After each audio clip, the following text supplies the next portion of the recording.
Madam ಇಲ್ಲಿ ನೋಡ್ರಿ, ಇಲ್ಲಿ ನೋಡ್ರಿ ಮೇಡಮ್.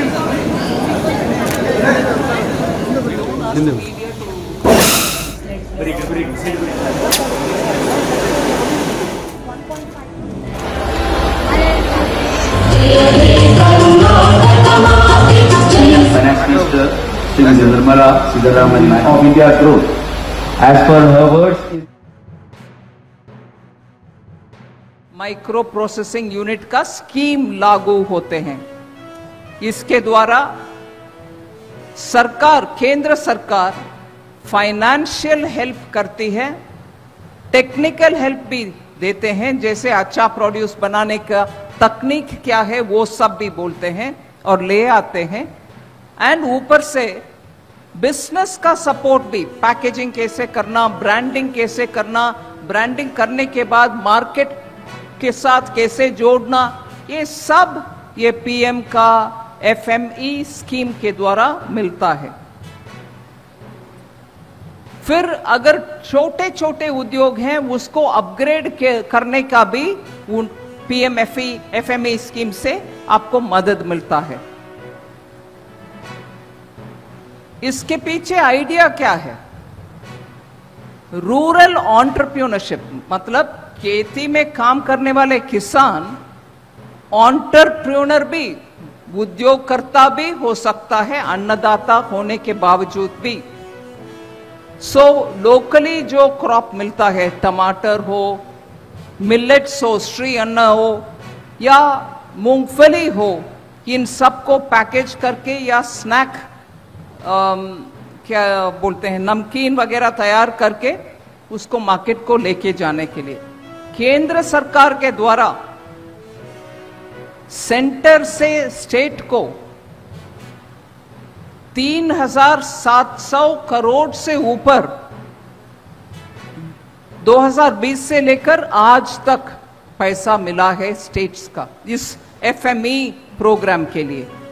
ऐसे बहुत सारे लोन्स भी किसानों को इस स्कीम के द्वारा दिया गया है। उसमें 11,000 करोड़ सैंक्शन हो चुका है किसानों के लिए। इससे 1 लाख से बड़े किसान एंटरप्रेन्योर भी बनाए हैं।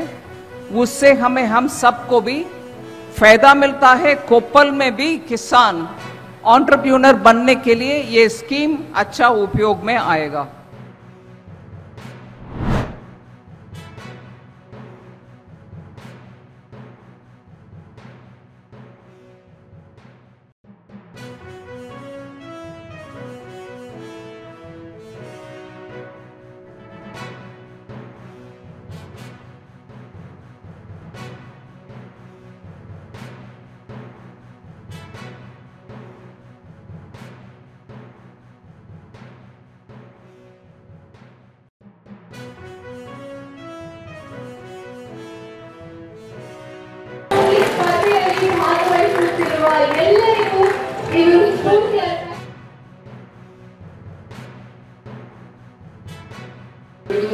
ತಾವು ವೃತ್ತಿಯಲ್ಲಿ ಇಟ್ಕೊಂಡದನ್ನ ತಾವೇನು ಕಾಯಕರಾಗಲಿ, ನೃತ್ಯದಲ್ಲಾಗಲಿ, ಸಂಗೀತಕಾರರಾಗಲಿ, ಮತ್ತೆ ಕಾಂಪಿಟೇಷನ್ ಬೇರೆ ಬೇರೆ ಇರ್ತಕ್ಕಂಥ ಕ್ಷೇತ್ರದಲ್ಲಿರ್ತಕ್ಕಂಥ ತಮ್ಮ ಪ್ರತಿಭೆನ ಒಂದು ಗುರುತಿಸಿ ಒಂದು ವೇದಿಕೆಯನ್ನು ಕಲ್ಪಿಸಿಕೊಡ್ತಕ್ಕಂಥ ಇಲಾಖೆ ರಾಜ್ಯ ಮಟ್ಟ, ರಾಷ್ಟ್ರ ಮಟ್ಟಕ್ಕೆ ಹೋಗುವಂಥ ಒಂದು ಅವಕಾಶ ಇದೆ. ಅಸಂಖ್ಯಾತ ಜೀವನಗಳು ರಾಷ್ಟ್ರ ಮತ್ತು ರಾಜ್ಯದಲ್ಲಿ ಜಾತ್ಯತೀತ ಸಮಾಜವಾದಿ ಪ್ರಜಾಪ್ರಭುತ್ವದ ಆಶಯಗಳನ್ನು ಎತ್ತಿಟ್ಟಿದ್ದಾರೆ. ಅದ್ರ ಮೂಲಕ ಒಂದು ಭಾರತ ಒಂದೇ ತಕ್ಕಂಥ ದೃಷ್ಟಿಯಿಂದ ಸಂವಿಧಾನದ ಆಶಯಕ್ಕೆ ಪೂರಕವಾಗಿ ಕೆಲಸ ಮಾಡುವಂಥ ವಿಧಾನ ಕೂಡ ಇಂಥ ಯೋಜನೆಗಳು, ಯೋಜನೋತ್ಸವ ಮತ್ತು ಯುವ ನಾಯಕತ್ವ ಶಿಕ್ಷಣ ಚಿತ್ರಗಳು ಕಾರಣವಾಗಿದೆ.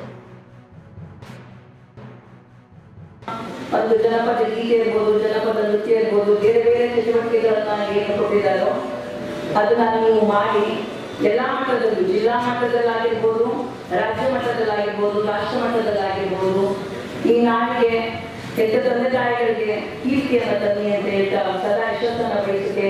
ಆ ದೇವರು ನಮಗೆ ಕರುಣೆಯನ್ನು ತೋರಿಸಿ ಅಂತ ನಾನು ಈ ಒಂದು ಯುವಜನೋತ್ಸವದಲ್ಲಿ 7 ಈವೆಂಟ್ಸ್ ಇರ್ತದೆ. 2 ಗುಂಪು ತಂಡ, ಒಂದು ಜನಪದ ನೃತ್ಯ, ಜನಪದ ಗೀತೆ, 10 ಜನದ ತಂಡ ಇರ್ತದೆ. ಅದಲ್ಲದೆ 5 ಇಂಡಿವಿಜುವಲ್ ಈವೆಂಟ್ಸ್ ಇರ್ತದೆ. ಎಲ್ಲ ನಮ್ಮ ಒಳಾಂಗಣ ಮತ್ತು ಇಲ್ಲಿ ಕಲಾಮಂದಿರದಲ್ಲಿ ಈ ಒಂದು ಕಾರ್ಯಕ್ರಮಗಳು ನಡೀತದೆ. ಇಲ್ಲಿ ಗೆದ್ದಂಥವರು ಯಾದಗಿರಿನಲ್ಲಿ ರಾಜ್ಯ ಮಟ್ಟದ ಯುವಜನೋತ್ಸವ ನಡೀತದೆ, ಅಲ್ಲಿಗೆ ಎಲ್ಲರೂ ತಿಳ್ತಾರೆ ಅಂತ. ಭಾರತಿ ಕಾಲೇಜ್ ಮದ್ದೂರು ತಾಲೂಕಿಂದ ಬಂದಿರೋದು. ಸೊ ನಾವು ಇಲ್ಲಿ ಸೈನ್ಸ್ ಎಕ್ಸಿಬಿಷನ್ ಇರ್ತಲ್ಲ, ಸೊ ನಮ್ಮ ಮಾಡೆಲ್ನ ಪ್ರೆಸೆಂಟೇಷನ್ ಮಾಡೋಕ್ಕೆ ಬಂದಿರೋದು. ಸೊ ಇಂದ ನಮಗೆ ಲೈಕ್ ನಮಗಂದರೆ ಒಳ್ಳೆ ಆಪರ್ಚುನಿಟಿ, ನಮ್ಮ ಡ್ರೀಮ್ಸ್ನ ಚೇಸ್ ಮಾಡ್ಕೊಳ್ಳೋದಕ್ಕಾಗಿರಲಿ ಒಂದು ಸ್ಟೇಜ್ ಸಿಕ್ಕಿದೆ. ಬಹಳಷ್ಟು ತಂಡಗಳು ಬಂದಿದೆ, ಬಹಳ ಒಳ್ಳೆಯ ಕಾಂಪಿಟಿಷನ್ಸ್ ನಡೀತಾ ಇದೆ.